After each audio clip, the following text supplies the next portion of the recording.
Good morning, good morning, good morning everyone. Good morning everyone, good morning.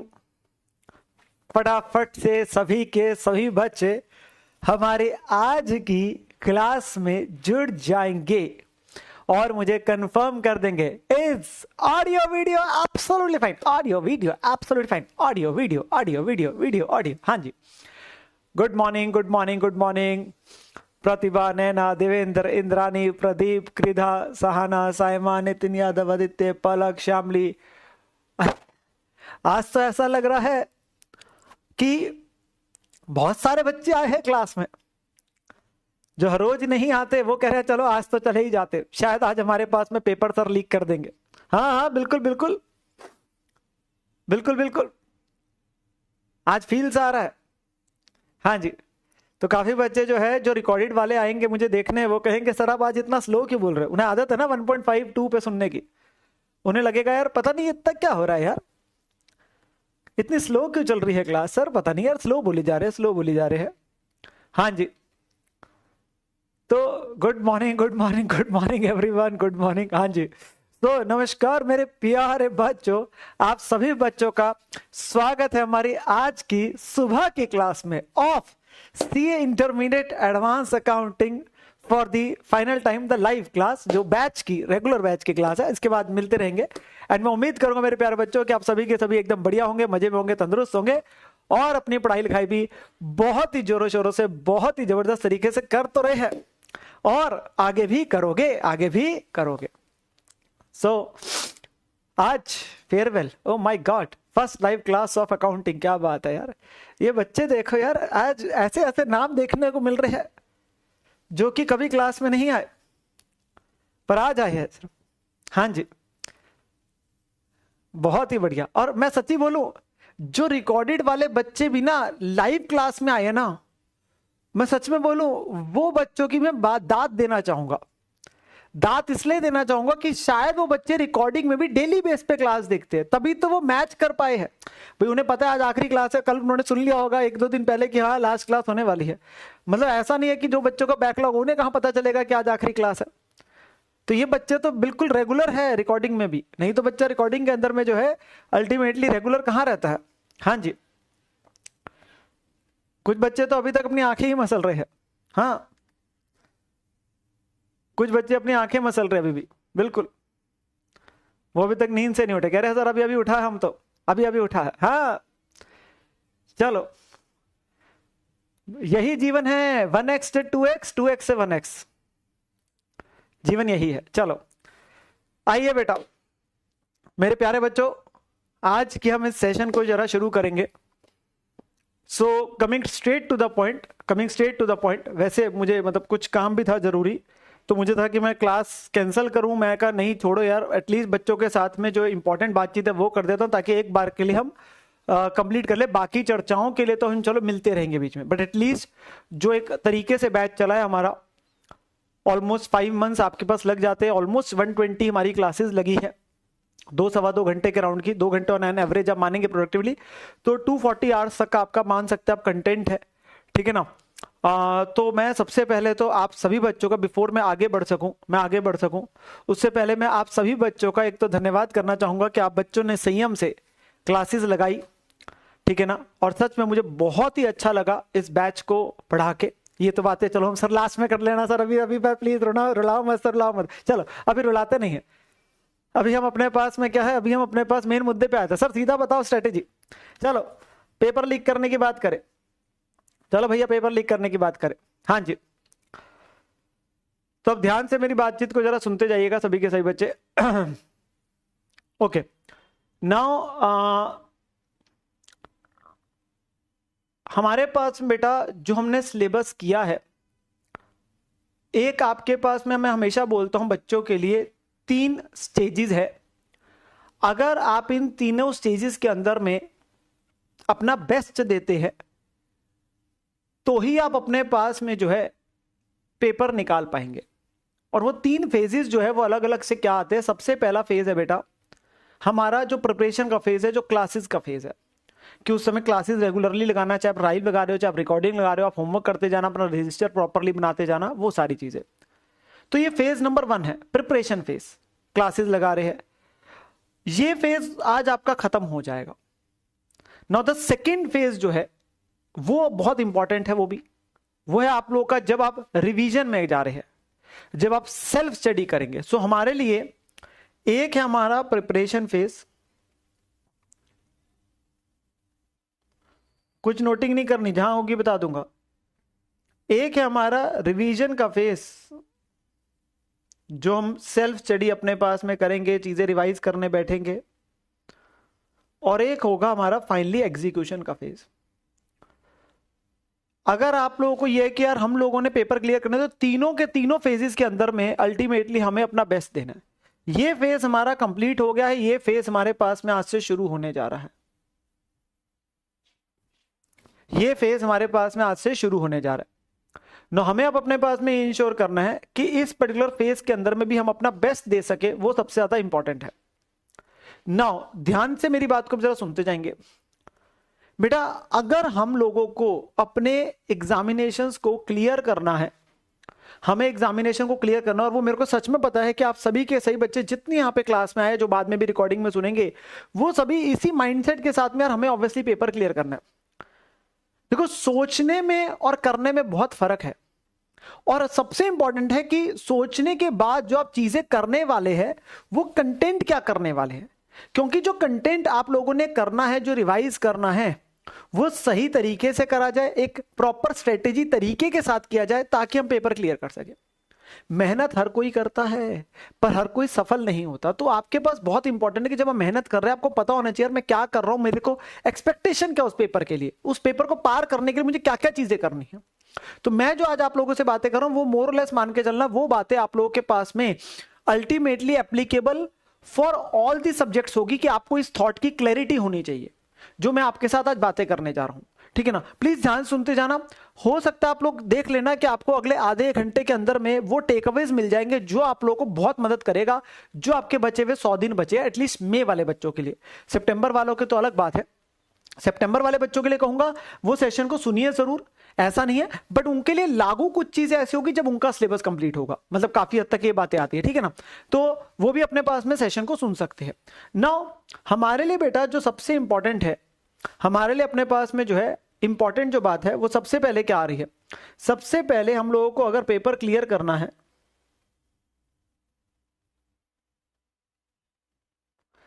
हम बोलते paper clear करना है sir, हमें रैंक लाना है सर, हमें सारी चीजें हैं, बट उसके लिए कुछ चीजें सबसे पहले इंपॉर्टेंट है, और वो हमें जानना जरूरी है। क्या वो हमने चीजें कर ली? आईसीआई के बेटा कुछ सोर्सेज है, अगर आप लोग वो नहीं कर रहे तो प्रॉब्लम है। हमें सबसे पहले सबसे इंपॉर्टेंट चीज है, क्या हमें आईसीआई का स्टडी मटेरियल के जितने क्वेश्चंस हैं क्या वो करने सबसे ज्यादा आवश्यक है? The answer is yes. ये चीजें वो है जो आपको पता होनी चाहिए। फिर मैं आपको बताऊंगा आपको तैयारी कैसे करनी है। अभी हमें यह पता होना चाहिए हमारा कंटेंट कितना है जो हमें करना है, हमारा कंटेंट कितना है। तो प्लीज ध्यान सुनते जाना। सबसे पहले ये इंश्योर करना है कि हमें आईसीआई के स्टडी मटेरियल में जितने क्वेश्चंस है, जितने एमसीक्यूज है, उन्होंने इलस्ट्रेशन दे रखी है, उन्होंने एग्जाम क्वेश्चंस दे रखे हैं, बैक में कुछ आपके पास में चीजें दे रखी है एमसीक्यूज है, क्या वो हमें करने हैं? The answer is yes. सवाल ये उठता है क्या हम ये बैच में ऑलरेडी कर चुके हैं? यस, 100% हमारा कवर्ड है, 100% कवर्ड है। आप लोगों को नोट्स में मैंने फर्स्ट लेक्चर में दिखाया था, आपने पूरा सिलेबस किया, जो भी क्वेश्चन आईसीआई स्टडी मटेरियल का है वो सारे का सारा आपके पास में 100% कवर है। तो आपको अलग से आईसीआई स्टडी मटेरियल खोलने की जरूरत नहीं है। ये मेरे को चीजें बेटा बतानी बहुत जरूरी है। मैं लास्ट बैच में बताता हूं, फर्स्ट बैच में सिर्फ आपको हाईलाइट्स होती है, लास्ट में जाके अब आपको बहुत क्लैरिटी होनी चाहिए। तो आईसीआई का स्टडी मटेरियल आप लोगों को अपने एंड से खोलने की जरूरत नहीं, क्योंकि मैंने 100% आपके नोट्स में कवर किया हुआ है, और आप लोगों के नोट्स में जोन सा क्वेश्चन आईसीआई स्टडी मैट का है वो मैंने लिखा हुआ है।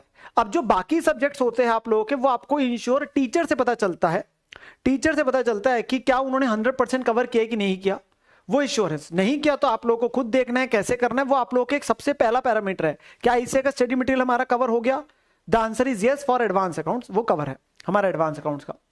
अगला आता है हमारे पास में revision test papers, that is जिसे शॉर्ट में क्या बोलते हैं? आरटीपी। तो बेटा ये नोट्स में मेरे कहां तक कवर है ये आपको पता होना चाहिए। जो मैंने आप लोगों को कराया है जो मैंने आप लोगों को नोट्स दिए, जो हमने पिछले 5 महीने लगा के 120 क्लासों में किया है, ये हमारे कवर्ड है टिल नवंबर 2023 तक के कवर्ड है। सॉरी, इसके बाद के, हाँ इसके बाद की बात करेंगे हम लोग अभी कि इसके बाद के आपके पास में क्या है, इसके बाद के आपके पास क्या है। तो इसके बाद के कौन से बचे सर? इसके बाद का एक बचा मई 24 अटेम्प्ट का। अभी मैं आप लोगों के लिए आज सब कुछ लेके आया हूं, आपको पता होना चाहिए। सितंबर 24 अटेम्प्ट का अब तो 3 बार होने लग गए ना। जैन 25 का, मई 25 का, या जो सितंबर में पेपर देंगे उनके लिए सितंबर 25 भी हो जाएगा। मतलब ये कुछ के लिए है, कुछ के लिए एप्लीकेबल नहीं है। हर अटेम्प्ट से पहले इंस्टीट्यूट एक आरटीपी निकालता है जिसके अंदर वो हर चैप्टर का नहीं बोलूंगा, हाँ कुछ चैप्टरों का एक एक क्वेश्चन देता है बच्चों के रिवीजन के लिए, ठीक है ना। तो हमारे ये पेंडिंग है, अभी इसकी बात करेंगे। ये पेंडिंग को कैसे कवर कर रहा है, कहां से है, अभी ये मेरे को आप लोगों को सारी चीजें बतानी है ना। तीसरी चीज क्या है बेटा हमारे लिए, ये आप लोगों को क्लैरिटी होनी चाहिए बेटा, जब आप रिवीजन फेज में जाने वाले हैं, कहां तक हो गया है, सर ने कहां तक नोट्स में कवर करा दिया, उसके बाद का कहां पे है, वो कैसे मिलेगा, ये सारी बात आपको पता होनी चाहिए। ये बातें बार बार नहीं होगी बैच में, ये लास्ट डे होती है, तो इसलिए बहुत इंपॉर्टेंट है आप लोगों के लिए, ठीक है। फिर अगली चीज आती है हमारे पास में पास्ट ईयर एग्जाम पेपर्स, और ये क्लैरिटी के साथ आपको हर सब्जेक्ट में पता होना चाहिए। पास्ट ईयर एग्जाम पेपर जो है बेटा, वो आप लोगों के कवर है अगेन टिल नवंबर 23 तक के सारे कवर है हमारे जितने क्वेश्चन है। और ये हर क्वेश्चन में ऊपर लिखा हुआ है, आप लोगों ने देखा है पूरे सिलेबस में, हर क्वेश्चन के ऊपर लिखा हुआ है कि वो आरटीपी का कौन से अटेम्प्ट का क्वेश्चन है, पीवाईक्यू कौन से अटेम्प्ट का क्वेश्चन है, कितने मार्क्स का है। तो हमारे लिए पेंडिंग कौन कौन से हो गए सर? पेंडिंग हो गया हमारा जो बचा हुआ पेपर के क्वेश्चन देखने हैं, मई 24, सितंबर 24, जैन 25। सर मई 25, अरे मई 25 तो तुमने देना है, वो तो तुम बताओगे मुझे पेपर जब बाद में आएगा, वो तो तुमने देना है। हाँ मई 25 उनको एक्स्ट्रा करना पड़ेगा जिनका अटेम्प्ट सितंबर 25 में है। ये सितंबर 25 वालों के लिए मैं अलग से हाईलाइट कर रहा हूं, तो उनको मई 25 का पेपर देना। मई 25 वाले तो तुम लोगों ने तो पेपर ही वही देना है, ठीक है ना। तो हमारी ये चीजें पेंडिंग है। चौथी चीज क्या आती है? चौथी चीज क्या आती है? Mock test paper.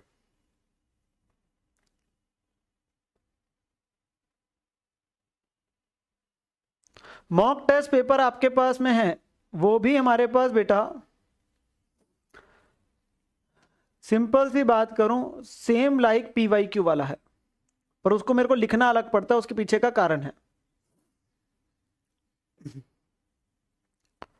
तो ये भी नवंबर 23 तक के आपके पास में है। हाँ ये हर अटेम्प्ट से पहले आता है, तो ये मई 25 का भी आएगा, और ये सितंबर फिर 25 का भी अलग से होगा। ये हर अटेम्प्ट से पहले institute mock test paper release करता है। इंस्टीट्यूट जो है मॉक टेस्ट पेपर रिलीज करता है, एक या दो आपके पास करता है, ठीक है ना। अब आती है बात बेटा, पांचवी चीज हमारे पास आते हैं केस स्टडी बेस एमसीक्यूज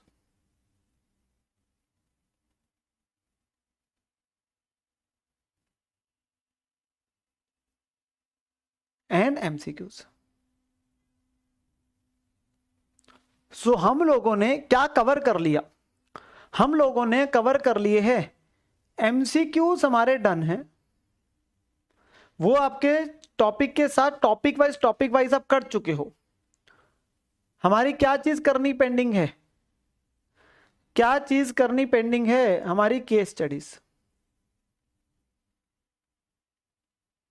और वो केस स्टडीज जो ऊपर के आरटीपीज एमटीपीज जो है वो वाली चीजें आती है, ठीक है ना। वो आरटीपीज एमटीपीज वगैरह के आपके पास जो बनी हुई एमसीक्यू आपकी केस स्टडीज है, वो वाली हमें केस स्टडीज अपने पास में है, जो सारी कन्वर्ट आईसीए के स्टडी पोर्टल पे केस स्टडीज थी, तो वो वाली सारी की सारी है।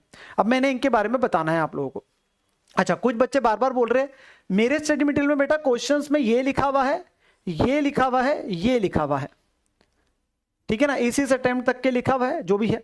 हाँ एमटीपी में नहीं लिखता, उसके पीछे कारण क्या होता है, क्योंकि एमटीपी में ध्यान से सुनो, एमटीपी में आपके पास में, मेरी बात ध्यान सुनना, कोई भी क्वेश्चन जनरली नया नहीं होता, वो रेपिटेटिव होता है, तो उसे लिखने की इसलिए जरूरत नहीं पड़ती मुझे, तो वो इन्हीं में से होता है, तो इसमें जनरली न्यू क्वेश्चन नहीं होता, तो मुझे लिखने की जरूरत। जो बच्चे पूछ रहे कि सर आपने नोट्स में जिन क्वेश्चन के ऊपर नहीं लिखा कुछ, वो कब के? बेटा वो क्वेश्चन है मई 18 से पहले के, मई 18 से पहले के आरटीपी या आपके पास पीवाईक्यू के क्वेश्चंस। तो क्वेश्चन जितने बुक में दिए वो सारे रेलिवेंट क्वेश्चंस है, वो सारे रेलिवेंट क्वेश्चंस है, ठीक है ना। अब मेरी बात को ध्यान से जरा सुनते जाओ, अब मेरी बात को जरा ध्यान सुनते जाओ। हमें अपना कंटेंट जो करना है, जो आपके पास मेरी बुक है जो मैंने आपको कराई है सारी, वो तो करनी ही करनी। हाँ, उसमें से कैसे करने की बात आती है, साथ के साथ हमें ये जो पेंडिंग चीजें हैं ये सारी चीजें भी तो करनी है, ये सारी चीजें भी तो करनी है। जो है वो तो है ही, उसके अलावा वाला भी करना है, जो दिया है जो अब तक किया वो तो है, और अगले वाला भी करना है, ठीक है ना।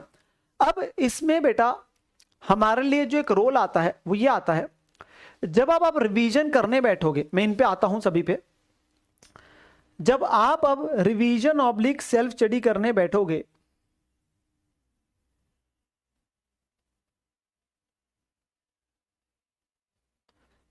सबसे पहली बात आप लोगों के लिए क्या आती है, ध्यान से सुनते जाना, ध्यान सुनते जाना। हमारे लिए मैं जनरली एडवाइस करता हूं बच्चों को कि अगर आप अपने पास में जो रिवीजन करते हैं वो रिवर्स मैनर में करते हैं तो एक सबसे मैंने देखा एक बेटर होता है। उसके पीछे का क्या कारण है? रिवर्स का मतलब है जो टॉपिक्स हमने लास्ट में किए, मान लो हमने लास्ट में अकाउंटिंग स्टैंडर्ड्स की है, तो अगर आप उन्हें पहले कर लेंगे ना, आपका रिवीजन जल्दी होगा। पता है क्यों? क्योंकि जो टॉपिक्स आपने 4 या 5 महीने पहले किए बेटा, जो टॉपिक्स आपने 4 या 5 महीने पहले किए हैं, ऑब्वियस सी बात है वो तो दिमाग में वैसे ही भूले बैठे हैं, तो उन्हें जब खोलोगे वो नए से ही लगेंगे एक बार के लिए। वो तो जब पढ़ने बैठोगे, करने बैठोगे, तब आपको पता चलेगा, है ना। पर जो टॉपिक्स लेटेस्ट में किए हैं, जो बेटे टॉपिक्स लेटेस्ट में की है वो तो हमें याद है, अभी रिसेंट में किए हुए फिर भी, तो वो रिवाइज आपके पास जल्दी होंगे। प्लीज समझो, वो रिवाइज आपके पास जल्दी होने शुरू होंगे, ठीक है ना। तो आपका समय बचेगा। अदरवाइज क्या होगा, अगर आप स्टार्टिंग वाले से शुरू करोगे तो उसमें प्रॉब्लम क्या आएगी? स्टार्टिंग वाले से करोगे उसमें प्रॉब्लम क्या आती है? उसमें प्रॉब्लम क्या आती है कि वो वाले तो करने में टाइम लगेगा ही, और दूसरी प्रॉब्लम क्या आती है? दूसरी प्रॉब्लम क्या आती है, जब तक इन वाले टॉपिक्स तक पहुंचोगे तो ये भी हल्के हल्के लगने शुरू हो जाएंगे, ये भी हल्के हल्के लगने शुरू हो जाएंगे, ठीक है ना। तो इस वजह से आपको समय अब बचाना है अगर, तो उस वजह से आपके लिए जरूरी है कि अगर हम रिवर्स मैनर में करते हैं तो आपकी रिवीजन जल्दी हो जाएगी, रिवीजन जल्दी हो जाएगी, तो आपके पास समय बच जाएगा। क्योंकि आपको अच्छा यार ये तो पढ़ा हुआ है, तो पढ़ा हुआ है, फटाफट फटाफट हो गया, अब बात समझ रहे, तो वो आपके लिए रिवीजन जल्दी हो जाएगी, ठीक है। हमें ये टारगेट करना है। अब डिपेंड करता है बच्चे दोनों ग्रुप वाले हैं कि बच्चे सिंगल ग्रुप वाले हैं, बात समझना, बच्चे दोनों ग्रुप वाले कि बच्चे सिंगल ग्रुप वाले हैं। देखो रिवर्स मैनर में बस मैं इतना बोलूंगा कि जब आप कंपनी अकाउंट्स ओरिएंटेड चैप्टर्स पे जाएंगे तो उसमें ध्यान रखना कि फाइनेंशियल स्टेटमेंट ऑफ कंपनीज का चैप्टर आपके पास आप कर लो। भाई बैलेंस शीट पीएनएल का फॉर्मेट याद हो, खासकर बैलेंस शीट का, तो ही इंटरनल रिकंस्ट्रक्शन, अमेलगमेशन, कंसोलिडेशन के चैप्टर करना। और एएस 13 की जो कुछ बातें हैं, ध्यान सुनो, एएस 13 की जो कुछ बातें हैं उसमें बस इतनी सी बात बोलूंगा, अगर वो कुछ बातें याद है, pre acquisition dividend, post acquisition dividend, investment वगैरह की, तो आपके पास ना ये स्टैंडर्ड्स में जो रोल आता था वो हो जाएगा, और इतनी बातें आपको याद है कॉन्सेप्चुअली, तो आपको दिक्कत नहीं आएगी। कहने का मतलब क्या है, अगर आप भूले ही बैठ के बैठे हो, आपको ये वाले एएस भी नहीं समझ आ रहे थे, फिर आपको उनको करना पड़ेगा, ठीक है ना, फिर आपको उनको करना पड़ेगा। बेटा ये जो बची हुई चीजें मैं सब बताऊंगा, प्लीज अगर थोड़ा सा संयम रखोगे। बेटा मैं आज आप लोगों को सारी बातें बता के भेजूंगा, प्लीज संयम रखो। आप लोगों को अगर मेरे सेशन के एंड तक कुछ रह गया तो मेरे को बोलना कि सर आपने बात नहीं बताई, थोड़ा सा संयम रखो। केस स्टडी, एमसीक्यू कहां से करे, फलाना कहां से करे, मैं सब लेके आया हूं आपके लिए, बट आपको उसके लिए संयम रखना पड़ेगा, पेशेंस। पहले लेक्चर से सिखा रहा हूं, आखिरी लेक्चर आ गया, संयम ही नहीं आया बस हमारे पास में, पेशेंस ही नहीं आया जीवन में। सर हम तो डाउट लिखने में महान हैं, हमें यही तो काम है, हमें बस अपना क्वेरी लिखनी है, हमें सुनना थोड़ी ना टीचर क्या बोल रहा है। चलो, तो सबसे इंपॉर्टेंट चीज है आपके लिए रिवर्स मैनर में आपके पास करना, एक ये आपको अपने पास ध्यान रखेंगे तो आपको मदद मिलेगी, खासकर उन टॉपिक्स में जो इंडिपेंडेंट है, जो कनेक्टेड होते हैं। तो ऑब्वियसली आपको पहले बेस वाला चैप्टर करना पड़ता है और फिर आपके पास में आगे की चीजें आप कर पाते हो। कनेक्टेड वाले चैप्टर, जैसे मैंने कंपनी अकाउंट्स ओरिएंटेड चैप्टर के लिए करने के लिए आपको पहले फाइनेंशियल स्टेटमेंट ऑफ कंपनीज करना पड़ेगा, ठीक है ना। दूसरी चीज जो आती है, जब आप क्वेश्चंस हमारे बहुत ज्यादा है, आपके दिमाग में एक बात बड़ी क्लियर होनी चाहिए। अगर आप लोगों को लगता है कि हमें मई या सितंबर के अटेम्प्ट को क्लियर करना है मेरे प्यारे बच्चों, वो सबसे ज्यादा जरूरी बात पता है क्या होती है? जो बच्चा जिसमें सबसे ज्यादा फेल करता है, सीए के अंदर में एक ही प्रॉब्लम है, ऑनेस्टली बोल रहा हूं, ये सिलेबस नहीं संभाला जाता। इंडिविजुअली आप चैप्टर पढ़ेंगे, इंडिविजुअली आपको ध्यान में है, प्रॉब्लम है इतने ज्यादा सिलेबस को संभालना, प्रॉब्लम है इतने ज्यादा सिलेबस को संभालना। अगर आज जब आप पढ़ने बैठे, रिवाइज करने बैठे हैं, अगर आज ही आपके पास में आप इस चीज के लिए स्ट्रेटेजी करनी शुरू कर देंगे कि मुझे उस एग्जाम के 1.5 दिन में, या किसी में 2 दिन की छुट्टी है, या पहला पेपर चलो मेरे वाले मान लो 3 दिन है, आप लेके चल लो कि 3 दिन है, लगा लिए। आपको स्ट्रेटेजी अपने दिमाग में रखनी कि मुझे उस 3 दिन में या मुझे 1.5 दिन में बाकी सब्जेक्ट्स के लिए मुझे क्या पढ़ के जाना है। अगर आप अपने सिलेबस को क्रक्स कर करके उतने पे ले आए तो आपको बेटा पास होने से कोई नहीं रोक सकता, मैं सच्ची बता रहा हूं। The most important thing is कि आप जब अपने सिलेबस के दौरान में बैठे हैं, आप अभी 100% करेंगे, आप अगली रिवीजन में 100 करेंगे, पेपर वाले दिन कंफ्यूज हो जाएंगे क्योंकि 1.5 दिन में सारा सिलेबस रिवाइज नहीं होगा। आपके माइंडसेट में ये होना है कि हमें सिलेबस के अंदर से डुप्लीकेसी खत्म करनी है और अपने सिलेबस को 1.5 या 2.5 डेज, डिपेंडिंग अपॉन आपके एग्जाम्स में किस पेपर में कितनी छुट्टी है आपके पास, उसके हिसाब से उसे लेके आना है।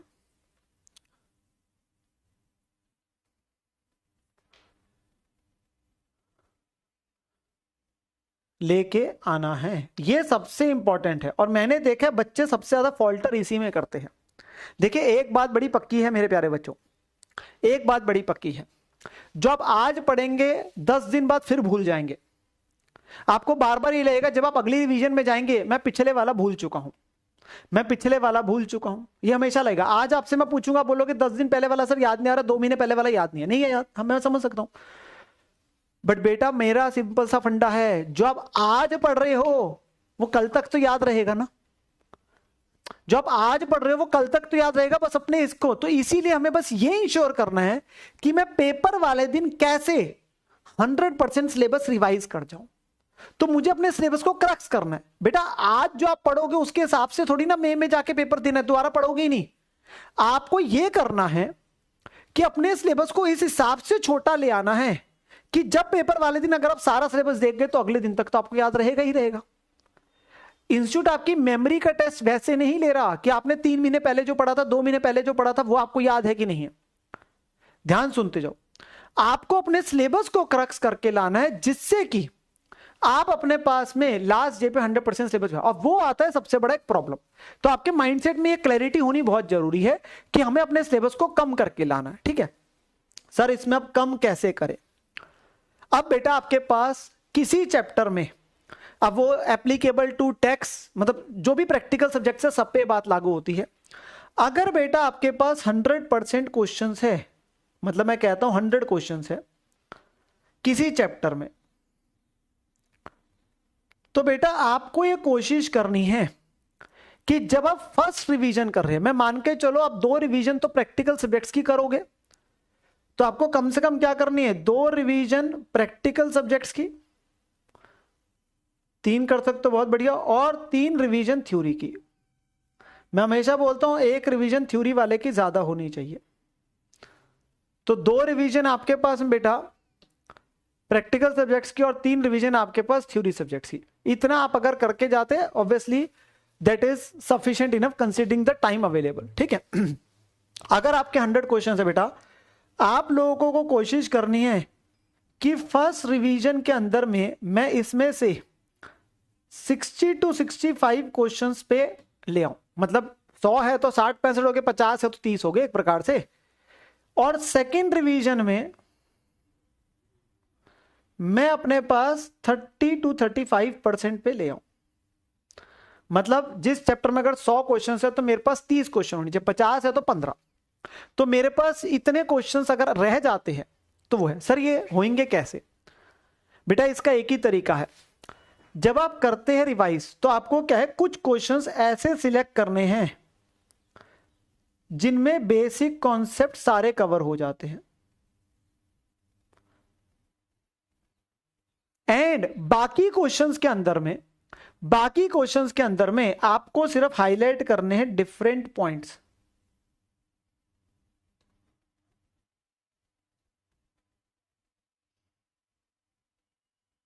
डिफरेंट पॉइंट्स जो कवर्ड है। बेटा कभी भी ऐसा नहीं होता, आप लोगों के पास में ध्यान से सुनो, कि अगर आप अपने पास सिलेक्शन कर रहे हैं तो ऐसा नहीं होता कि जो क्वेश्चन आ रहे हैं उनमें सारा का सारा चीज सेम ही होती है, मतलब डिफरेंट होते हैं, वो बहुत कम क्वेश्चन होते हैं। बट ध्यान से सुनो, आपके पास में, ध्यान सुनो, आपके पास में होता क्या, कुछ क्वेश्चन बेस होते हैं, कुछ क्वेश्चन ऐसे होते हैं जिसमें 70% हिस्सा सेम है, 30% डिफरेंट है, कोई पॉइंट डिफरेंट है छोटा सा। अच्छा यार वो ना एडजस्टमेंट बड़ी डिफरेंट थी, वो किसी क्वेश्चन में थी, वो इसमें थी, तो सिर्फ उतने हिस्से को मार्क करना है, क्वेश्चन में भी और आंसर में भी। अगर आप इस चीज को करते जा रहे हो तो आपको दिक्कत नहीं आएगी, डुप्लीकेसी खत्म करते जानी है। सर हमने तो इंपॉर्टेंट क्वेश्चन मार्क ही नहीं किए।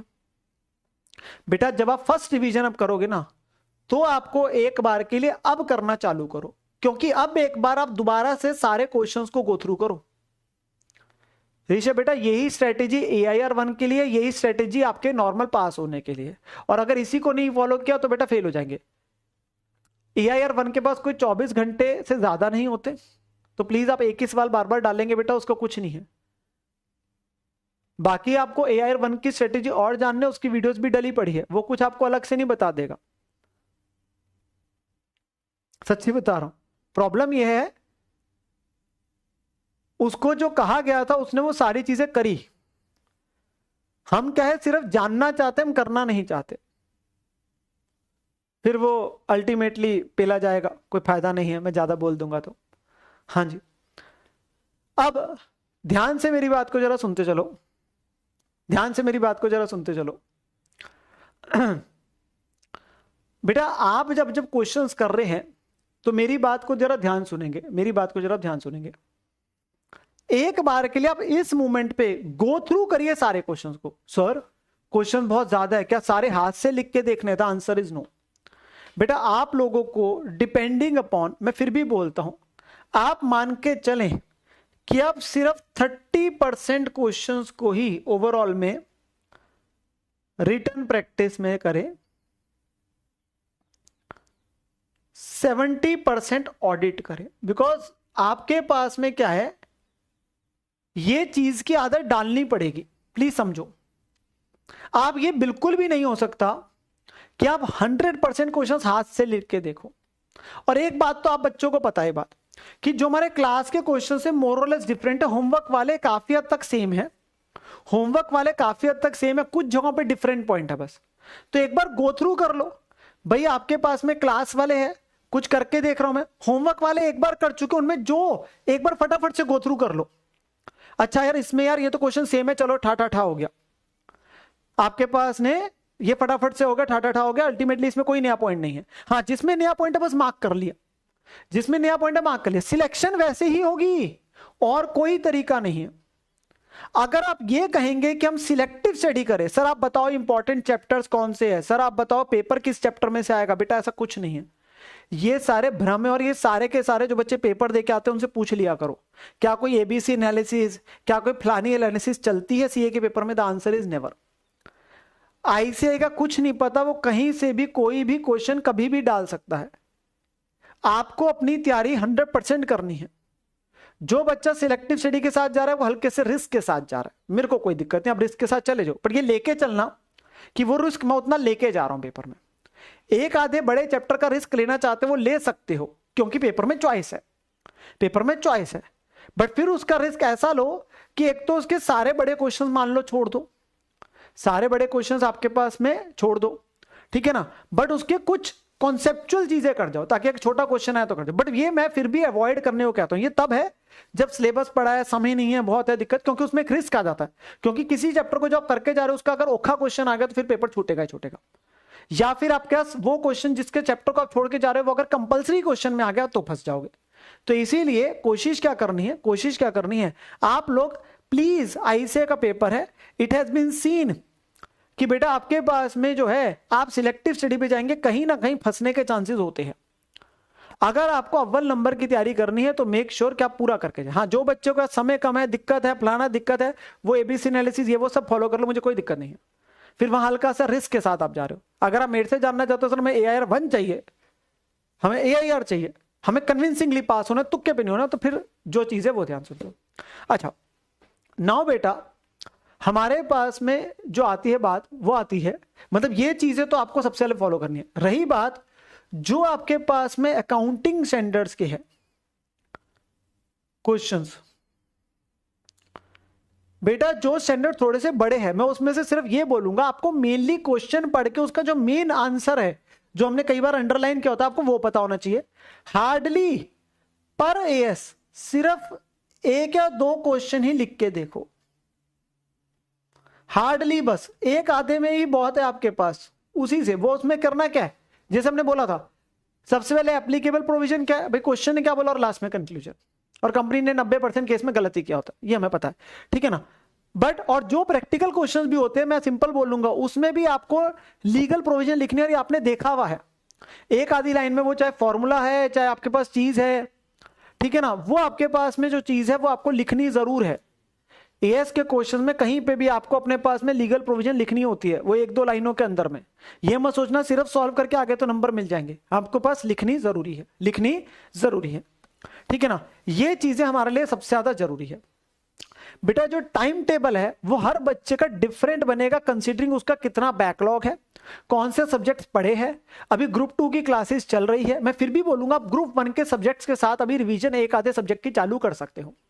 आप लोगों का जो टारगेट होना चाहिए वो कहीं ना कहीं, मैं आप लोगों को बस सिर्फ इतनी सी बात बोलूंगा, आपकी यहां पे वेरी करेगी क्योंकि अभी ग्रुप 2 चल रहा है, तो फिर भी एक टेंटेटिव टारगेट ले लो, एक टेंटेटिव टारगेट की फर्स्ट रिवीजन आप लोगों की 31 मार्च तक अगर कंप्लीट हो जाती है तो that is well and good, that is well and good. आपके पास क्या है, फर्स्ट रिवीजन अगर 31 मार्च तक आपकी कंप्लीट हो जाती है तो बहुत अच्छी बात है। और सेकंड रिवीजन आपकी हो जाएगी बेटा कौन से महीने में, अप्रैल में। सेकंड रिवीजन हो जाएगी आप लोगों की अप्रैल से, ठीक है ना। हाँ, इसमें यह जरूर है कि जो थ्योरी सब्जेक्ट है, जैसे मैं बोल रहा हूं, उसकी रिवीजन एक ज्यादा करना। लॉ की एंड ऑडिट की आपके पास में एक ज्यादा रिवीजन हमें कोशिश करनी है कि अगर हम कर सके, अगर पूरी रिवीजन नहीं कर पा रहे तो एटलीस्ट जो इंपॉर्टेंट चैप्टर्स है उनको अगर आप कर सके। जिन जिन चैप्टर्स के अंदर में, मेरी बात जरा सुनेंगे, जिन जिन चैप्टर्स के अंदर में आप लोगों को हैंड रिटन चार्ट्स दिए गए हैं, चीजें दी गई है, चाहे वो मेरी तरफ से कुछ जगहों में, चाहे वो रिस्पेक्टिव टीचर्स ने दी है। बेटा होता क्या है, हैंड रिटन चार्ट के अंदर मान के चलो 70 to 80% जो है, 70 to 80% जो है वो आपका कंटेंट उस चैप्टर का कवर होता है in the form of chart. अब आपको क्या करना है, जो बचा हुआ 20-30% का कंटेंट है, जो बचा हुआ 20-30% का कंटेंट है, आप लोगों को लिए क्या करना है, वो कोशिश करनी है कि आपको पता होना चाहिए कि वो कंटेंट अगर तो उस चार्ट में फिट हो सकता है, वो डिपेंड कर सकता है चार्ट टू चार्ट कि किसमें पढ़ा है किसमें नहीं डाला हुआ।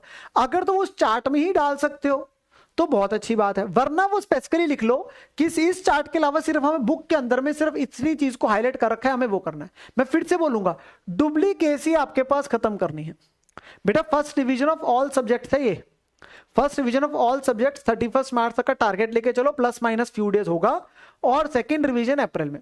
और इसी में आप लोगों को जो मॉक टेस्ट देने की बात होगी वो एटलीस्ट हम एक एक मॉक टेस्ट देंगे। जिन बच्चों के दोनों ग्रुप है इकट्ठे, वो मैं बोलूंगा 6 मॉक टेस्ट मुझे पता नहीं दे पाओगे। 6 मॉक टेस्ट देने बहुत मुश्किल इसलिए हो जाते हैं क्योंकि समय बहुत लगता है, तो एटलीस्ट मैं उनको बोलता हूं कि कम से कम 2 से 3 मॉक टेस्ट दे दो, 2 से 3 मॉक टेस्ट दे दो, that is sufficient. Full syllabus के 2 से 3 पेपर भी दे दोगे बहुत है, 6 में से, क्योंकि 6 के 6 देने कहीं ना कहीं टेक्निकली मुश्किल होता है, अनटिल अनलेस आप दे सकते हो। क्योंकि मॉक टेस्ट देने का फायदा तभी होता है अगर आप उस पेपर की तैयारी वही 2 दिन में करके जा रहे हो, तो आपके इफेक्टिवली 3 दिन खराब हो जाते हैं एक मॉक टेस्ट के पीछे, क्योंकि पहले आप 2 दिन उस सब्जेक्ट को पूरा पढ़ोगे। ऐसा नहीं हो सकता हमने महीना लगा के सब्जेक्ट पढ़ा महीना लगा के सब्जेक्ट पढ़ा मेरे प्यारे बच्चों, और फिर आप मॉक टेस्ट दे रहे हो, तो आपको याद कहां से आएगा? आपको याद तो आएगा ही नहीं। आपके लिए सिंपल सी बात है कि आप उस सब्जेक्ट को पहले 2 दिन में देखोगे, 2 दिन में कवर करोगे, और फिर अगले दिन मॉक टेस्ट दोगे, तो आपके इफेक्टिवली 3 दिन हो गए जो पेपर में होना है। तो ऐसे आप अपने पास में 2 या 3 मॉक टेस्ट से ज्यादा नहीं दे पाओगे। आप समझ रहे हो? अपने आप को इवैल्यूएट करें, पर वो देना जरूर, कम से कम 2 सब्जेक्ट के तो जरूर देना, कम से कम 2 सब्जेक्ट के जरूर देना, ठीक है ना? ये चीज आपके लिए जरूर है कि फुल सिलेबस से कम 2 सब्जेक्ट के आप जरूर देना, 3 दिन, जिसमें से एक थ्योरी और एक प्रैक्टिकल पक्का। लॉ और ऑडिट का एक पक्का दे देना, एक प्रैक्टिकल सब्जेक्ट का पक्का दे देना, एक टैक्स का देना चाहते हो टैक्स का देना, जिससे एटलीस्ट 2 या 3 अपने पास दे देना, ठीक है ना? अच्छा जी, ये आपके पास एक चीज आती है जो मैं बात करने वाली थी। एक आपका मैंने बोला फर्स्ट रिवीजन आपको कब तक करनी है। नाउ कमिंग टू बेटा, मैं आप लोगों के साथ बात करना चाहता हूं, जो हमारे पास में एक बच्चे का बार बार सवाल होता है, सर एक दिन में कितने सब्जेक्ट करने चाहिए? बेटा ध्यान से मेरी बात को जरा सुनते जाओ। एक दिन के अंदर में, अब ये बच्चा टू बच्चा वेरी करता है, जब आप 100% सेल्फ स्टडी के फेस में आ गए, मतलब अभी तो चलो कुछ क्लासेस चल रही है, कुछ है, कई बच्चे कहते हैं कि हम सिंगल सब्जेक्ट अ डे पढ़ेंगे, 1 सब्जेक्ट।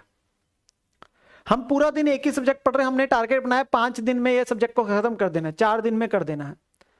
कुछ बच्चे कहते हैं कि हम 2 सब्जेक्ट करेंगे, कुछ कह रहे हैं हम 3 करेंगे, कुछ कह रहे हैं हम 4 करेंगे। ये हर बच्चे का वेरी करता है, हर बच्चे का वेरी करता है, और हर बच्चे की अपनी थॉट है। मैं जनरली, मेरी रिकमेंडेशन होती है कि आप एक दिन के अंदर में 3 सब्जेक्ट मैनेज कर सकते हो, या मिनिमम 2 आप इतने पास कर सकते हो। 3 इज द आइडियल, कि 3 सब्जेक्ट आप दिन में चला रहे हो। तो मान लो पहले आपने ग्रुप 1 चलाया, वो खत्म हो गया तो ग्रुप 2 चला लिया। जैसे भी कॉम्बिनेशन बनानी है, जैसे भी कॉम्बिनेशन, कई बच्चे 4 भी करना चाहते हो, अब 4 मैनेज कर लो। 6 में इसलिए रिकमेंड नहीं करता बिकॉज 6 में क्या बच्चा बहुत कंफ्यूज रहता है, और एलोकेशन पर सब्जेक्ट जो है टाइम वो कम हो जाता है। तो 2 से 4 डिपेंडिंग पॉन बच्चा टू बच्चा, बाकी किसी को अगर 1 करना है 1 कर लो। बट मैंने देखा है एक के अंदर में सुबह से शाम तक एक सब्जेक्ट को पढ़ते पढ़ते बोरियत हो जाती है, और वो इफेक्टिवनेस खत्म हो जाती है। मतलब वो जो आउटपुट निकलना है वो कम निकलता है। आउटपुट तब निकलता है जब जनरली आपके डिफरेंट सब्जेक्ट्स इन डे होते हैं। एक उससे फायदा क्या रहता है, जो मैंने देखा है सिंगल सब्जेक्ट के अंदर में जो प्रॉब्लम आती है, आपने मान लो पहले एडवांस अकाउंट्स उठाया और मैं बोला 6 दिन में एडवांस अकाउंट पूरा निपटा दूंगा, 6 दिन में पूरा निपटा दूंगा पूरा। अब होगा क्या, एडवांस अकाउंट्स की जो अगली बारी आएगी वो पूरे 1 या 1.5 महीने बाद आएगी, जब सारे सब्जेक्ट्स हो जाएंगे। तब तक और ज्यादा सब्जेक्ट से भूल जाते हो। जब आप 3 सब्जेक्ट्स को डेली चला रहे हो तो एटलीस्ट उनकी रोटेशन पे बारी भी जल्दी आ जाती है। आप सब्जेक्ट के साथ यूज्ड टू रहते हो, आप सब्जेक्ट के साथ यूज्ड टू रहते हो, वो एक सबसे ज्यादा बेटर हो जाता है कहीं ना कहीं। तो आपके दिमाग में घूम रहे हैं। एक चीज और साथ में रहती है कि जब आप थ्योरी अपने पास पढ़ रहे, तो मैं जनरली बोलता हूं थ्योरी आप तब पढ़ो जब सबसे ज्यादा फ्रेश हो। मींस अगर आप सुबह मतलब उठ के पढ़ना चाहते हो, मतलब सुबह बच्चे उठते हैं, हर बच्चे का ही अपना है कि उसने सुबह उठ के पढ़ना है, उसने रात को लेट नाइट पढ़ना है, जैसे भी है, इसमें मैं कोई रिकमेंडेशन नहीं दूंगा। मैंने अलग अलग टाइम पे अलग अलग फॉलो किया हुआ है, ठीक है ना। अब आपके पास में क्या है, आपके पास आपने अर्ली मॉर्निंग उठ के पढ़ना है, आप वैसे देख लो। आपने लेट नाइट स्टडी करनी है, आप वैसे देख लो। ये हर बच्चे का आपके पास मर्जी है, हर बच्चे के अपने मर्जी। जब तक आपकी क्लासेस चल रही बेटा, आप 1 या 2 सब्जेक्ट से रिवाइज कर पाओगे, ज्यादा नहीं। फरवरी के बाद जब आप मार्च अप्रैल में आएंगे तब आपके पास ये बात आएगी। अभी तो आप 1 या 2 सब्जेक्ट रिवाइज कर पाएंगे जो टाइम आपके पास मिलेगा, ठीक है ना। नाउ आपको ये कोशिश करनी है कि दिन के 24 घंटे में से आपकी क्लासेस प्लस वो मिला के 12 से 14 घंटे आप लोगों का स्टडी टाइम पे जाना चाहिए। क्लासेस प्लस मिला के 12 घंटे पे तो पहुंचाओ, फिर 13 फिर 14 करके ऐसे ऐसे आप पहुंचेंगे। क्योंकि यही वो समय है बेटा, प्लीज मैं बोल रहा हूं, यही वो समय जब बेस्ट देना। अब तक भी करता है, आगे भी देना है, तभी निकलेंगे पेपर। सिलेबस बहुत ज्यादा है, चीजें तभी होगी बाद में आपके पास वो सीए इंटरमीडिएट के वर्ड के आगे वो सक्सेसफुल तभी आएगा, वरना हम उस लूप में फंस जाएंगे रहने के, पेपर नहीं होंगे, फिर दिक्कत आएगी, ठीक है ना। तो वो चीज बहुत ज्यादा जरूरी है, ठीक है ना। अच्छा, जिन बच्चों का बहुत ज्यादा बैकलॉग बचा, वो बच्चे ध्यान दे कि मैं क्या अपने पास दोनों ग्रुप दे सकता हूं कि नहीं दे सकता। मतलब वो फिर चाहे सिंगल ग्रुप पे आ जाओ, मुझे कोई दिक्कत नहीं है। मतलब अगर बैकलॉग ही बहुत ज्यादा, 2 महीने का बैकलॉग बड़ा, सिलेबस ही खत्म नहीं होगा 31 मार्च तक, तो बेटा फिर तो सिंगल ग्रुप पे आओगे ना। हमने किसी को दिखाने के लिए थोड़ा ना दोनों ग्रुप देने, हम उतना करेंगे जितना हमारे पास पहले है मैनेजेबल। जो बच्चे बिल्कुल सही चल रहे हैं, लग रहा है हफ्ते तक में भी खत्म हो जाएगा, एडवांस अकाउंट बचा रह गया है, वो आप आराम से दोनों ग्रुप दे सकते हो। बट ये नहीं होना चाहिए कि अगर 2 महीने का बैकलॉग पड़ा है अभी भी मे अटेम्प्ट के बच्चों के लिए, तो वो सोच रहे हैं मैं दोनों दे दूं, अंटिल अनलेस के बाकी सब्जेक्ट कंप्लीट करके बैठे। तो आपके लिए होना चाहिए, तभी हम टारगेट बोलते हैं 28 फरवरी तक आपका सारा सिलेबस कंप्लीट हो जाना चाहिए, प्लस माइनस फ्यू डेज। और अब आप उसके बाद लास्ट के 2-2.5 महीने तो पूरा रिवीजन में होना चाहिए, 2-2.5 महीने पूरे रिवीजन में। नाउ मैं आप लोगों के साथ में जो एक इंपॉर्टेंट बात करना चाहता था अपने सब्जेक्ट को लेके मैं आता हूं, जरा ध्यान सुनते जाओ। बेटा आप लोगों के पास में क्या है, ध्यान सुनते जाओ, क्या हमें ये चीजें भी करनी है ना अभी अपने सब्जेक्ट्स में, अभी एडवांस अकाउंट के सब्जेक्ट में ये चीजें भी तो करनी है। तो बेटा अब आप लोगों के पास में, ध्यान से मेरी बात को सुनते जाओ, ध्यान से मेरी बात सुनते जाओ। जब आप किसी भी चैप्टर को कर रहे हैं तो आपको अब कुछ चीजों का फायदा होने वाला है एडवांस अकाउंट्स के अंदर में। एडवांस अकाउंट्स के अंदर मैंने आप लोगों के लिए क्या किया है, मैंने आप लोगों के लिए क्या किया है, ध्यान सुनते हैं ना। आप लोगों को सही पता है, आप सही बच्चों को गूगल ड्राइव लिंक के बारे में पता है। बेटा सितंबर 25 वालों के लिए सेम चीज एप्लीकेबल होगी जब उनका सिलेबस खत्म हो जाएगा। मैंने पहले ही बात बोली थी, जब उनका सिलेबस खत्म हो जाएगा उनके लिए तब लागू होगा। अभी वो मैं बार बार मई 25 के लेवल पे बोल रहा हूं, सेम बात सितंबर 25 के लिए हो जाएगी जब उनका सिलेबस खत्म हो जाएगा। ठीक है ना बात? Yes sir. सो उसमें किस बात की प्रॉब्लम है? चलो अभी के लिए मैंने आप लोगों के लिए बेटा क्या किया है, आप बच्चों को गूगल ड्राइव लिंक के बारे में पता है।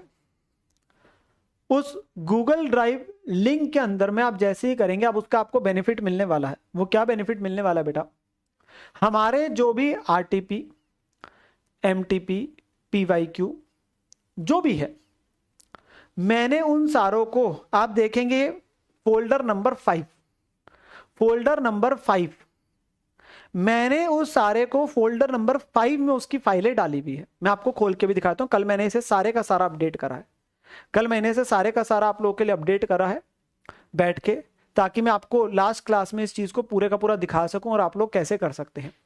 ठीक है, तो बेटा ये आप अगर देखेंगे इसके अंदर में अपने आप में 4 फोल्डर है। ये आपको इंपॉर्टेंट होने वाला है, कैसे करना है वो सब बताने जा रहा हूं। अब ये बहुत इंपॉर्टेंट बातें हैं।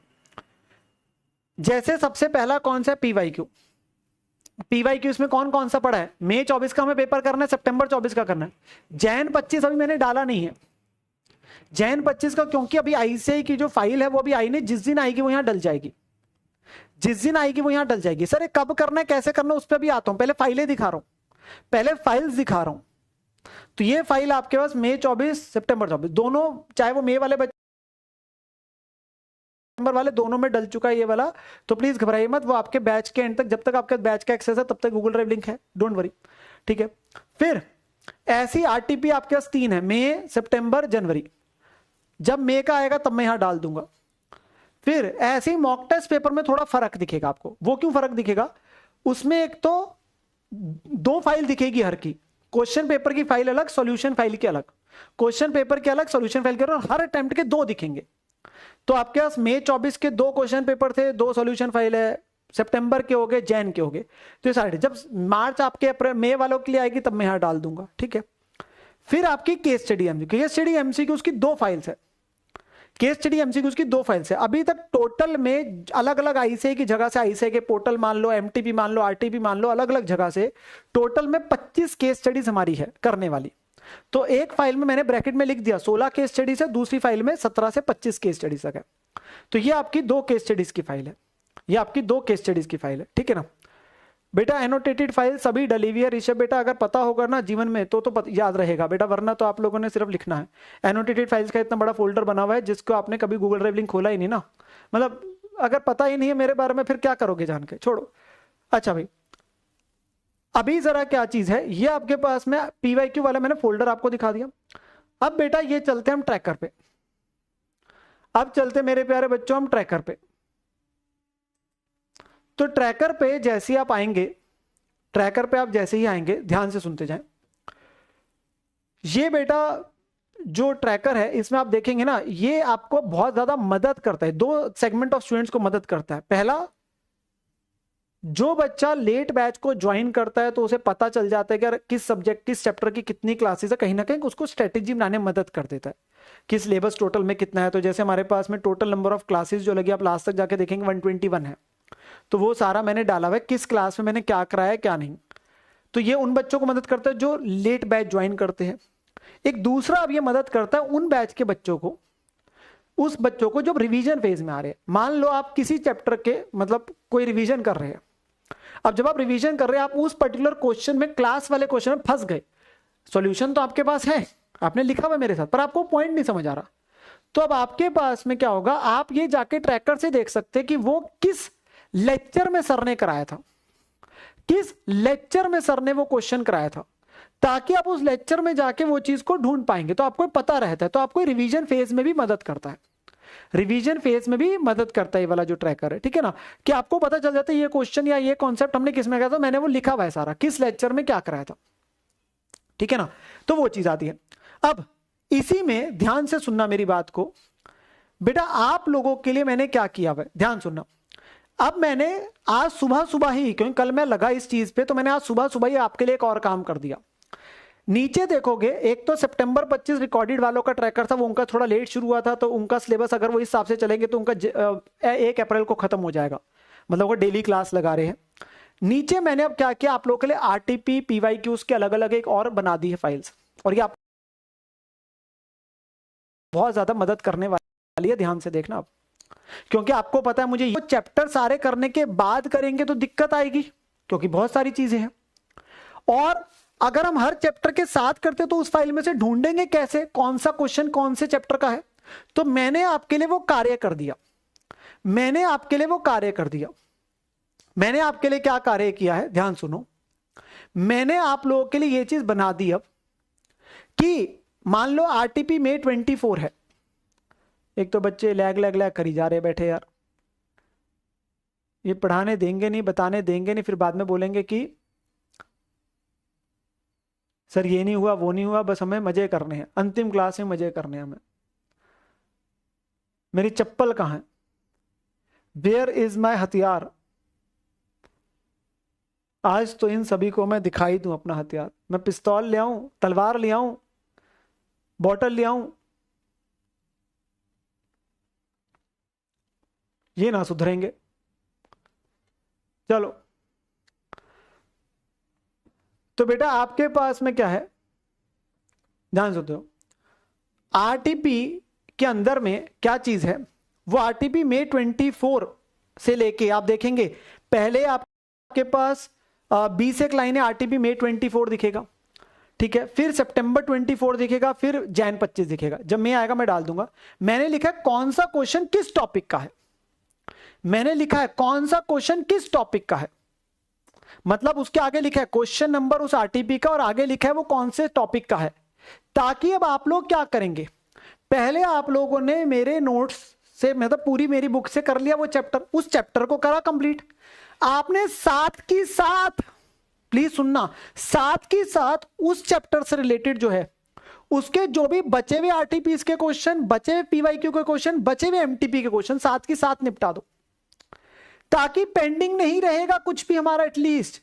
फिर सिर्फ जो अभी बचे रह जाएंगे, जो अभी तक आए नहीं है, सिर्फ वही करने बाकी होंगे। और इसी में आप अपने लेवल पे मार्क कर लेना, मेजरली क्वेश्चंस किए हुए होंगे, मेजरली कोई नया होगा तो मार्क कर लेना, अच्छा ये नया, ये मेरे को अगली रिवीजन में भी देखना है। तो आपके लिए मैंने सारी की सारी टैगिंग कर दी है। जो केस स्टडीज एमसीक्यूज है वो मैंने साफ लिख दिया कि उसके लिए केस स्टडी वीडियो को रेफर करना है, उस पर मैं अलग से आता हूं, उस पर ही मैं आता हूं, डोंट वरी, मैं आपके लिए सारा करके लाया हूं। ये मैंने पिछले बैचेस को नहीं दिया, आपके बैच को दे रहा हूं, पता नहीं क्या प्यार है आप लोगों के साथ में, ठीक है। पिछले बैचेस को बोला था खुद ही देख लेना, ये कल बैठ के किया, पिछले बैचेस को बोला था अच्छा खुद कर लेना, ये तो आपके पास है। अच्छा, तो मैंने क्या किया, आप ताकि चैप्टर के साथ ही करते जाओ।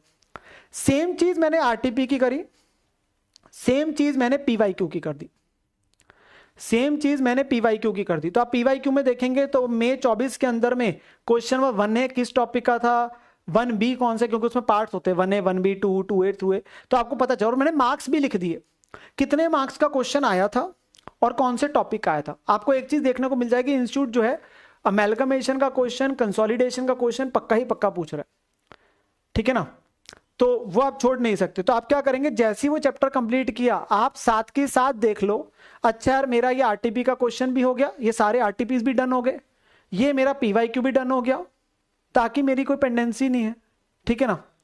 फिर एमटीपी में मैं एक बात बताना चाहता हूं, एमटीपी में एक बात बताना चाहता हूं, ध्यान सुनना। एमटीपी में क्या है, ध्यान सुनना, मैंने एक काम और किया, टॉपिक तो लिखा है, क्योंकि एमटीपी बहुत सारे हो गए ना, हर अटेम्प्ट के 2-2 करके 6 तो बन गए अब तक। 99% क्वेश्चंस हमारे जो चैप्टर्स में है ऑलरेडी वही एमटीपी में डले हुए, कोई नए नहीं है। तो मैंने साथ ही लिख दिया वो सेम सेम सेम, टॉपिक के साथ लिख दिया सेम। हाँ, जहां हल्की सी वैल्यूज चेंज करी है कुछ, वो सिमिलर लिख दिया, जो बिल्कुल न्यू है उसके आगे न्यू लिख दिया। तो आपके लिए क्या होगा, आपको पता चल जाएगा। एमटीपी में आपको कोई नया क्वेश्चन देखने को नहीं मिलेगा, हार्डली है। मैंने लिख दिया सेम है कि सिमिलर है। सेम मतलब वो है जो ऑलरेडी आपके नोट्स में कवर्ड हो चुका है, तो वही एमटीपी में डाला हुआ है। अब दोबारा देख के क्या करोगे, देखना चाहते हो देख लेना। तो मैंने टॉपिक के साथ लिख दिया वो सेम है कि सिमिलर है, सेम है कि सिमिलर है, तो आपका लफड़ा खत्म हो जाएगा। वो सारे एमटीपी का सारा लिख दिया मैंने, ठीक है ना। और फिर आते हैं केस स्टडीज, फिर आते हैं केस स्टडीज। केस स्टडीज मेरी 25 केस स्टडीज है, 2 फाइल है। केस स्टडीज है 2 फाइल है बेटा, उसमें भी मैंने लिख दी कौन सी केस स्टडी किस स्टैंडर्ड के ऊपर या टॉपिक के ऊपर है। कुछ केस स्टडीज ऐसी है जो सिर्फ उस पर्टिकुलर चैप्टर पे है, तो आप क्या कर सकते हो, जैसी वो चैप्टर किया उसकी केस स्टडी कर डालो। कुछ मिक्स है, तो जो मिक्स है मैंने वो कोमा का डाल के लिख दिया। तो जब तक आप वो दोनों तीनों चैप्टर नहीं कर पाएंगे तब तक आप उस केस स्टडी को नहीं कर पाएंगे, सिंपल सी बात है। तो वो मैंने केस स्टडी के साथ लिख दिया। सर फाइलें मिल गई, फाइलें मिल गई सारी।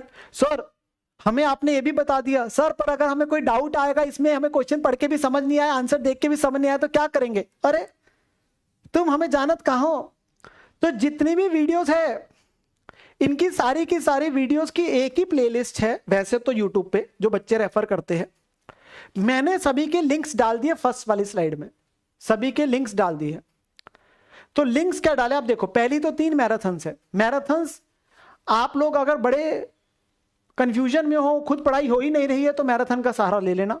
जर्नी में बोलता हूं कि आपके लिए सबसे इंपॉर्टेंट अभी क्या, वीडियोस नहीं देखना, सेल्फ स्टडी करना। मैं देखो हमेशा यही बोलता हूं, जिस बच्चे ने रेगुलर बैच लगाया है वो प्लीज अब कोई फास्ट ट्रैक बैच, कोई रिवीजन बैच, कोई मैराथन वीडियो ना देखो। ये तो मेरा पर्सनल मानना है। बाकी मुझे पता है बच्चे ढीठ है, बाकी मुझे पता है बच्चे ढीठ है, वो मानेंगे नहीं, वो जाएंगे खोजेंगे इस चैप्टर की रिवीजन वीडियो, वो खोजेंगे कि अपने पास में इस चैप्टर की मैराथन वीडियो, वो सेल्फ स्टडी नहीं करेंगे। वो कहेंगे पढ़ा रेगुलर बैच भी नितिन सर पढ़ाए, फिर फास्ट ट्रैक भी नितिन सर करा दे, फिर सुपर रिवीजन भी नितिन सर करा दे, पेपर वाले दिन मैराथन भी सर ही करा दे, और बाय चांस पेपर हमारा दिया वो भी सर ही दिया है। अपना दिमाग नहीं लगाओगे तो पेपर कैसे दोगे यार। मैं हमेशा अपने पास बच्चों से बोलता हूं, जिसने रेगुलर बैच लगाया इसके बाद कोई और वीडियो देखने की लोड नहीं है, अंटिल अनलेस किसी कॉन्सेप्ट में ना फंसे हो, कोई क्वेश्चन की बात है। अब आपके लिए सबसे इंपॉर्टेंट है कि आप लोग अपनी खुद सेल्फ स्टडी करो। जिसने देखना है 3 मैराथन्स है वो बच्चे अपने पास देखते हैं। अगर मैराथन्स न्यू आएगी तो वो बता दी जाएगी, अभी तक मतलब उस पर बातचीत, अभी मैं ये नहीं बोलूंगा कि फाइनल है कुछ, अभी के लिए ये बिल्कुल एप्लीकेबल है, रेलिवेंट है। इसके बाद 3 आरटीपीज आए, तीनों की वीडियोस के लिंक डले हुए हैं, और उसमें क्वेश्चन 1 क्वेश्चन 2 करके ही कराया हुआ है। तो आप किसी भी क्वेश्चन में कभी भी किसी आरटीपी के क्वेश्चन में फंसते हो, मान लो कोई नया क्वेश्चन आपको दिखा और आपको नहीं समझ आ रहा, पढ़ के भी समझ नहीं आया, तो आप वीडियो में जाओ, आपको पता चल जाएगा, वो क्वेश्चन नंबर जाके आपको मिल जाएगा, आप अपने पास उससे वीडियो से रेफर कर लेंगे। केस स्टडीज की 2 वीडियोस है, केस स्टडीज की 2 वीडियोस है। मैंने बोला था एक में 16 है, एक में, वो सारी केस स्टडीज डिस्कस करी हुई है। एक एक केस स्टडी पूरी की पूरी डिस्कस है। फाइल आपको दे दी, फाइल आपको दे दी, पीडीएफ फाइल, ये बता दिया कौन सी केस स्टडी किसकी है, वीडियो भी आपको दे दी। मतलब चाहिए कि आप सिर्फ खुद बैठ के पढ़ना है। अब तुम्हारे लिए खाना सब बन चुका है, तुम्हारे हिसाब का बन चुका है, मिर्च मसाले तुम्हारे हिसाब के डल चुके हैं, तुम्हारे मुंह में भी डाल दिया गया है। अब तुम्हें सिर्फ मुंह घुमाना है, ऐसे चबाना है खाना और उसे हजम करना है, बस इतनी सी बात रहेगी। वो भी तुम नहीं कर सकते तो फिर दिक्कत हो जाएगी, ठीक है। सेम तरीके से जो पेपर है वो पेपर भी आपके हो गए। तो जो दोनों पेपर है उनकी भी जो वीडियोस है वो भी डली हुई है। तो आपके पास फाइल्स भी आ गई बची हुई की, आपके पास में मैंने क्वेश्चन की सेग्रीगेशन भी कर दी, और मैंने आपको वीडियोस का लिंक भी दे दिया, और वो एक ही जगह पे, ताकि आप लोगों को कहीं नहीं ढूंढना, सब एक ही जगह है भैया, सब एक ही जगह है। अब सिर्फ तुमसे एक ही गुजारिश है कि अपने पास में कमरे में बंद होके बैठ के, घर में बंद होके बैठ के, तुमने लाइब्रेरी जाना है, जहां भी बैठ के बस पढ़ना है। कंटेंट तुम्हें सारा मिल गया है, कंटेंट तुम्हें सारा मिल गया, इसके अलावा और कुछ नहीं है। ये जिस बच्चे ने सब कर लिया वो पक्का निकल जाएगा, उसके आ जाएंगे 90+ मार्क्स। जो नहीं कर रहा वो रह जाएगा, सिंपल सी बात है। इसके अलावा और कुछ नहीं है मेरे पास तुम्हें देने के लिए, ठीक है ना। इसके अलावा और कुछ नहीं है। अब तुम्हारे पास में सिर्फ ये है, मैंने आपके पास में सब कुछ दे दिया है, ठीक है ना। ठीक है। और आपके पास में अगर आप देखेंगे जैसे जैसे अगली आरटीपी आएगा, मान लो उसकी वीडियो होगी, वो मैं यहीं डालता देता हूँ, फाइल डाल दूंगा, एलोकेशन डाल दूंगा, सब कर दूंगा, वो जब आएगा तब मिल जाएगा आप लोगों को, ठीक है ना। केस स्टडी की कोई और आएगी, केस स्टडीज जितनी आपको पेपर्स में दिखेगी या एमटीपी में दिखेगी वो अभी वो उनमें तब मत करो, वो सारी की सारी इन 2 केस स्टडीज के अंदर में है, वो सारी की सारी इन दोनों में डली हुई है। आज तक जितनी आईसीए की केस स्टडीज बनी है, चाहे वो किसी आरटीपी में आई है, चाहे वो किसी एमटीपी में आई है, चाहे उनके पोर्टल पे है, चाहे वो पेपर में थी सितंबर के, वो सारी इसमें डली हुई है। और वो इवन फाइल के ऊपर भी लिखी हुई है, मतलब अगर मैं आपको वो फाइल में ऊपर में दिखा दूं तो वो मैंने लिखी हुई है, ताकि आप लोगों को ये एश्योरेंस हो जाए वो केस स्टडी कौन सी है। अब जैसे ये देखोगे आप 17 से 25, तो उसमें लिखा हुआ है कि ये एमटीपी जैन 25 सीरीज 1 की थी, ये जैन 25 सीरीज 1 में थी, ये जैन 25 सीरीज 1 में थी, ये सीरीज 2 की थी, ये सीरीज 2 की थी, ये सितंबर 24 वाली, क्योंकि मई 24 की तो केस स्टडी बाहर नहीं आई थी, सितंबर 24 की आ गई थी बाहर, तो वो वाली आपके पास से सारी डली हुई है, ठीक है ना। ये सितंबर 24 वाली है, तो मैंने वो लिखा हुआ है, उसका ये दिया हुआ है सोर्स क्या है, ताकि जितनी आईसीए की केस स्टडीज आज तक जितनी भी बनी है वो सारी है। एमसीक्यूज इंडिविजुअली चैप्टर्स में डले हुए हैं। तो बस अब आप लोगों को अपने पास में जो है मेहनत करनी है बेटा। अगर आप, मैं सिर्फ एक ही चीज मानता हूं, अगर आप अपने लेवल की प्रिपरेशन में उतनी बारीकी से और उतनी क्लैरिटी से अगर आप करते हैं तो आपको जीवन में दिक्कत नहीं आएगी। मेरा हमेशा यही मानना होता है, द इंपॉर्टेंट थिंग इज आप चीज को जितनी मतलब क्लैरिटी के साथ में रखेंगे, आपको बाकी सब्जेक्ट्स में भी एक क्लैरिटी रखनी पड़ेगी। क्या मेरा आरटीपीए सारे हो गए टिल डेट, क्या मेरा पीवाईक्यू हो गया, क्या मेरा, बच्चा कंफ्यूज कहाँ रहता है, बच्चा कंफ्यूज रहता है यार मुझे याद ही नहीं आ रहा, अच्छा मैंने स्टडी मैट सारा कर लिया कि नहीं कर लिया, आरटीपी कर लिए कि नहीं कर लिए। द प्रॉब्लम इज अगर आप उसको उतनी क्लैरिटी से उसका ट्रैकर बना के रख लोगे आपको पता रहेगा, और फिर मार्क करके रख लो, अच्छा इस वाले का न्यू क्वेश्चन था, ये अगली रिवीजन में देखना है, वो मार्किंग करके रख लो। मैं तो सच में बोलता हूं, कई बार मैं बच्चों को ये भी बोलता हूं, आप एक काम और कर सकते हैं, आप अलग से एक रजिस्टर लगा लो, जहां ये लिख लो इस सब्जेक्ट का, मतलब मैंने एक बार किया था और वो पेंसिल से लिखता था, मैं पेंसिल से लिखता था कि ये चैप्टर है, इसके ये क्वेश्चंस है जो मैंने अपने लिए अगली बार के लिए मार्क करके रखे हुए हैं, तो मार्क करके रखो, पेंसिल से लिखा हुआ है, और ये आरटीपी का ये क्वेश्चन है जो मार्क करके रखा हुआ है, क्योंकि आप कहां ढूंढते फिरोगे मार्क कहां करा हुआ है, तो एक जगह लिख दिए।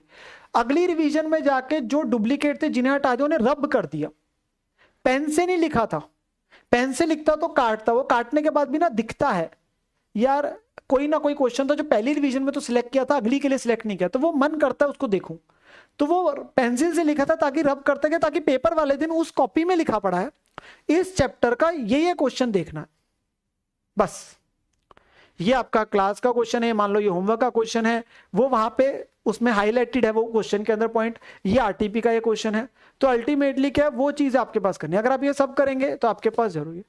फर्स्ट बेटा सब इंपॉर्टेंट है, जितने क्वेश्चन मैंने दिए हैं वो सारे के सारे करने बनते हैं, हाँ उसमें सब डुप्लीकेट आपने हटाने हैं, रेलिवेंट चीजें ही मैंने क्लास में कराई, अगर रेलिवेंट चीजें ना होती तो बेटा मैं आपको क्वेश्चन क्यों डालता। बच्चे बार बार पूछेंगे सर आप ही बता दो कौन से क्वेश्चन पेपर के लिए करके जाने हैं, आप ही बता दो चैप्टर में से क्या चीज छोड़नी है, कौन सा क्वेश्चन नहीं करना, कौन सा इंपॉर्टेंट है। मैं बोलूंगा सब इंपॉर्टेंट है, तुमने डुप्लीकेसी हटानी है। बेटा अगर किसी चैप्टर में 50 क्वेश्चन में से सिर्फ 10 ही इंपॉर्टेंट होते तो मुझे बताओ क्या मैं आपको 50 कराता ही क्यों, क्या मैं 10 ना करा देता, जब मुझे पता है बच्चों ने करने ही 10 है, लास्ट में जाके यही 10 करने हैं, मैं 10 ही कराता। मैं पागल था जो 120 लेक्चरों में तुम्हें हजारों क्वेश्चन करा बैठा।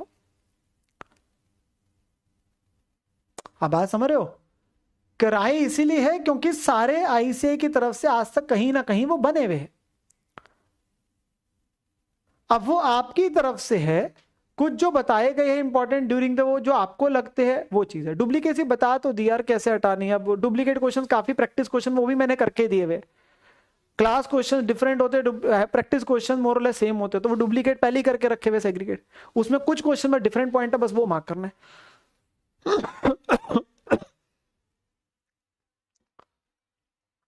सर लास्ट काम बचा है,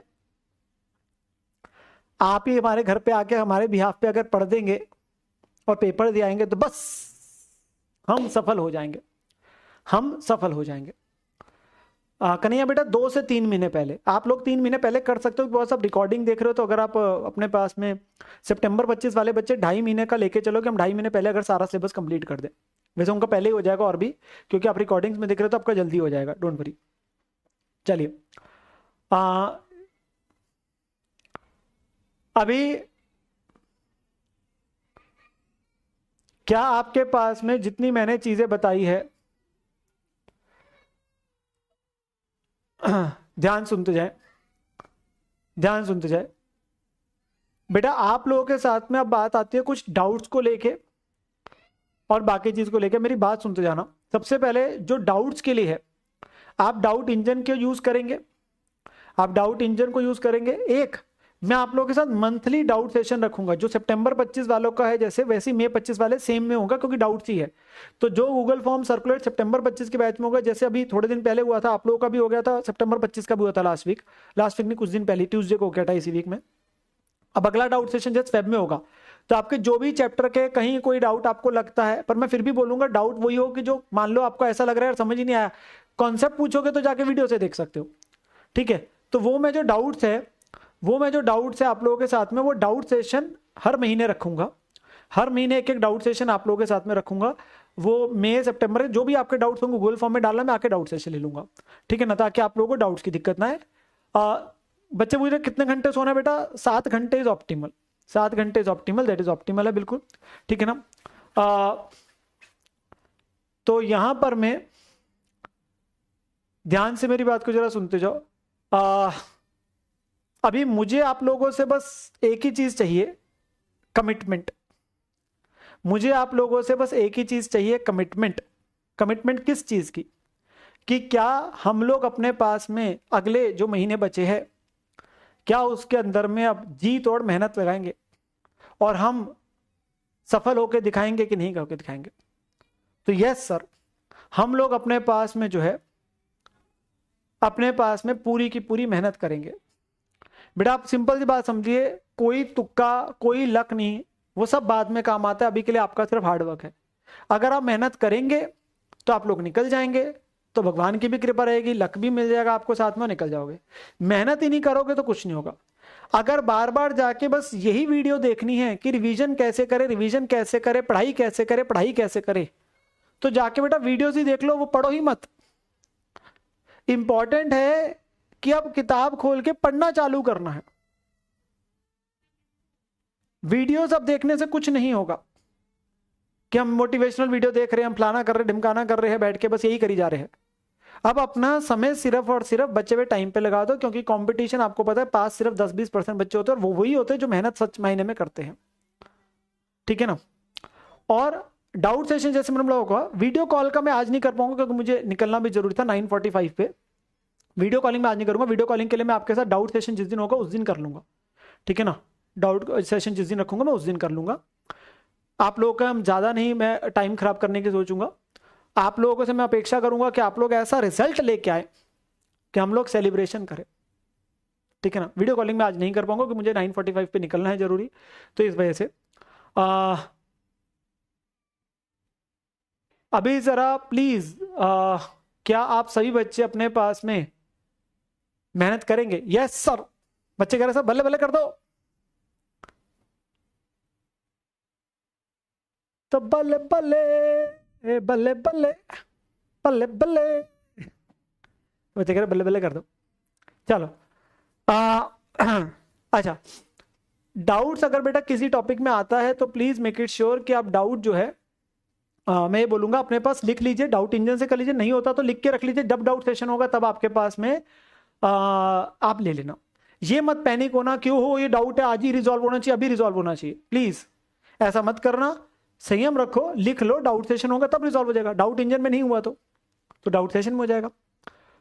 टेस्ट अगर आप लोग साथ के साथ टेस्ट दे सकते हैं, जो मॉक टेस्ट वाली एमटीएस की सीरीज आएगी, तो आप उसके हिसाब से अपना प्लानर बना लो। तो आपके लिए एक रेडीमेड प्लानर है, बच्चे बोलते हैं ना प्लानर, एमटीएस आएंगे आप लोगों के, मास्टर टेस्ट सीरीज आएगी, तो आप लोगों को जो मास्टर टेस्ट सीरीज का प्लानर बन के आएगा, आप भी उसी प्लानर के हिसाब से चल लो कि मुझे इस डेट तक इतना सिलेबस खत्म करना है।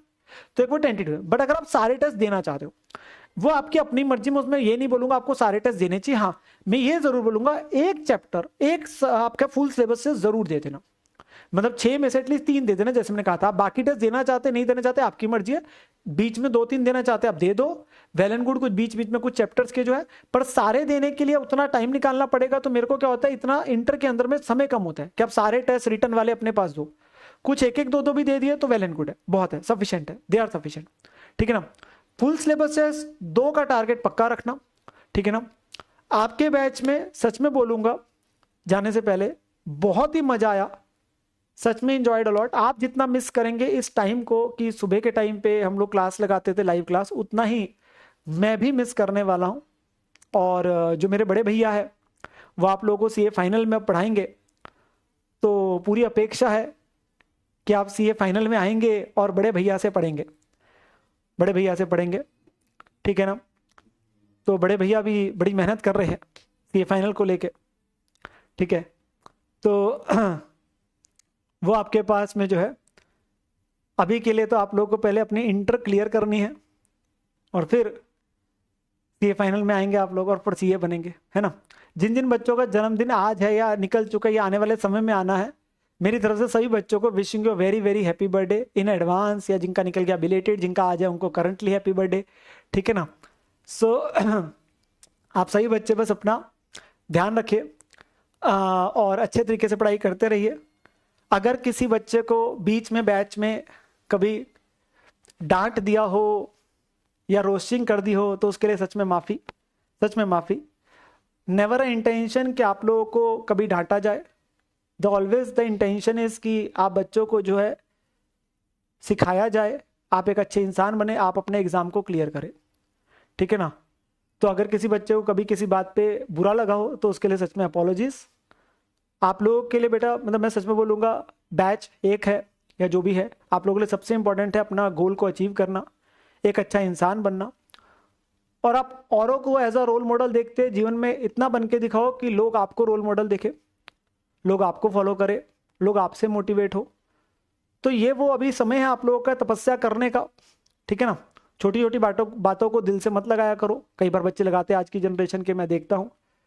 और साथ में थोड़ा सा समय अपनी हेल्थ को प्लीज दे लेना, चाहे आधा घंटा दे लेना, मतलब चाहे वॉक कराना, चाहे जो भी है वो इतना आप निकाल सकते हो। ऐसा नहीं कि पूरा दिन बैठ के आप कमरे के अंदर बंद हो, निकाल लेना, अदरवाइज तबियत खराब हो जाएगी, वो ज्यादा दिक्कत, फिर आपके सारे प्लान हिल जाएंगे। आप जो भी प्लान के हिसाब से बनाने वाले हैं तो मेक इट श्योर कि आप सही बच्चे अपना प्लान जो भी बना रहे हैं उसके अंदर में अपने लिए दिन में आधा घंटा जरूर रखना, जिससे एटलीस्ट थोड़ा सा आप रिजुविनेट हो सके, बिकॉज वो मोमेंटम हमें अगले 100 दिन 200 दिन 150 दिन तक कैरी करना है।